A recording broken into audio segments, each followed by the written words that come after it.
So these are some of the stars that I printed out for our Christmas countdown calendar. So I'm gonna cut out maybe 24 of them starting now. Well, I already cut out my first one.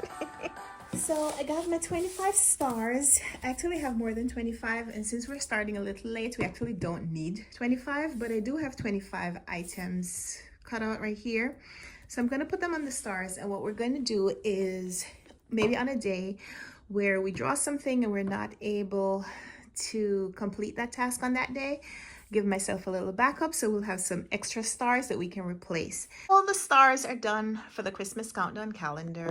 Now we're gonna add some numbers to the front. I'm gonna let my daughter write the numbers and color it and decorate it with probably some glitter. And then we're going to get the big Christmas tree. So of course we're late, but those that are wrapped in newspaper, the library books, and these are also library books. Those over there are books from my shelves that I'd like to use as part of the Vlogmas challenge. So I need to get those wrapped. I'm doing a lot of paper repurposing with this project. So these were some papers that I had printed off when I was working on my daughter's birthday project. Didn't use them. So I had them lying around, and this is some tissue paper from a gift that my daughter got. So the tissue paper is not thick enough to hide the cover of the book. So I'm just covering up, you know what I'm doing. I'm covering up the cover so that when I wrap the book, I don't see the cover. I'm gonna have my daughter choose the books, I think, but either way, it doesn't need to be perfect. It's just to make the project kind of cool. Repurposing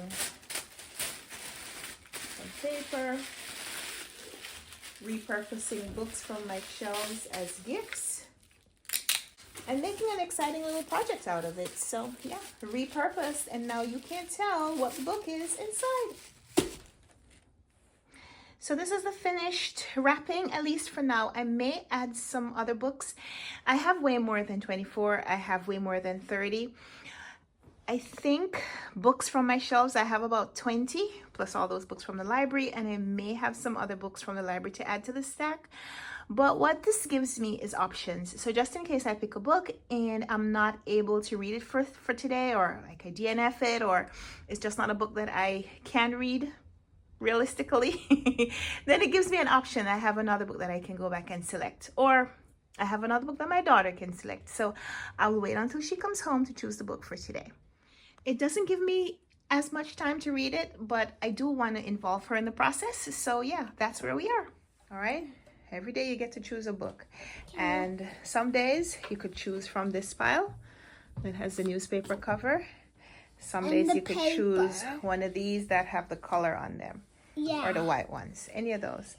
And then when you're finished choosing my book, you get to choose one of your books. I want to choose this one. The one on the top? Yeah. Okay. This green one. Okay, so you're gonna open it for me? Yeah. And let's see what's inside, and then mommy has to read it or make a decision about it at some point. Let's see. It is The Picture of Dorian Gray. Okay, this is easy. Choose the book we're gonna read tonight. Tooth Fairy's Night, Sister Bear and the Golden Rule, May I Please Have a Cookie, or Fancy Nancy Super Secret Surprise Party. Mommy. Yes, pick one. Best in Bears is what we watch sometimes on the smart board at school. Okay, all right. So do you want to read that book? I didn't know that they had this book. Yes. I'm definitely going to read this one. Okay, that's now the book for tonight. Go play. Okay. It's right here. Okay, 14. Write the number on. 14. Good. Now 15. You read the book for me. What does it say? The studio was filled with the rich Odor. odor of roses. And when the light summer wind stirred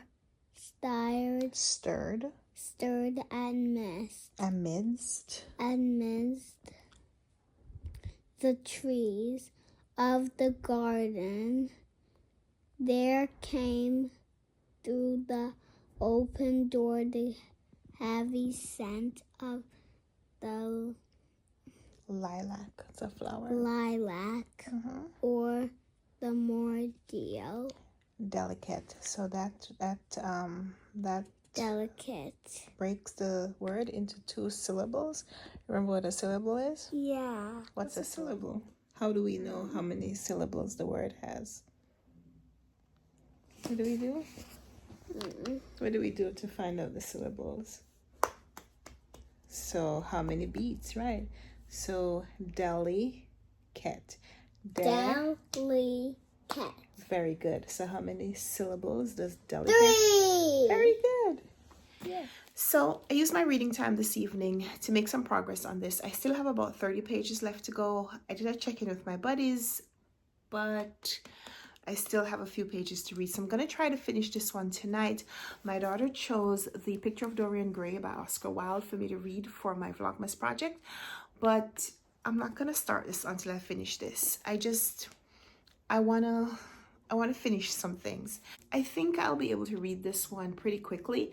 I started reading it sometime earlier this year, I think, and my bookmark is at page, well, this is interesting. I have a bookmark at page 38 and another bookmark at page 92, and I don't remember where I was. I feel like I read more than 38 pages, so we'll have to see. But yeah, once I put a book down for any significant period of time, I'm gonna have to restart it when I pick it back up. But yeah, I started it but didn't finish it, so hopefully this time we will change that narrative. So yeah, about to finish, about to start. Spent some time this evening doing a webinar, attending a webinar, I think, for TikTok, and I learned some things. I learned some things about what TikTok wants creators to do in order to really do well on that app, and it's very different from YouTube. So I'm going to think a little bit about my content over there while I read. So thank you so much for watching. More stuff coming tomorrow. Hope you join me for Vlogmas Day 4. Until then, happy reading. Bye.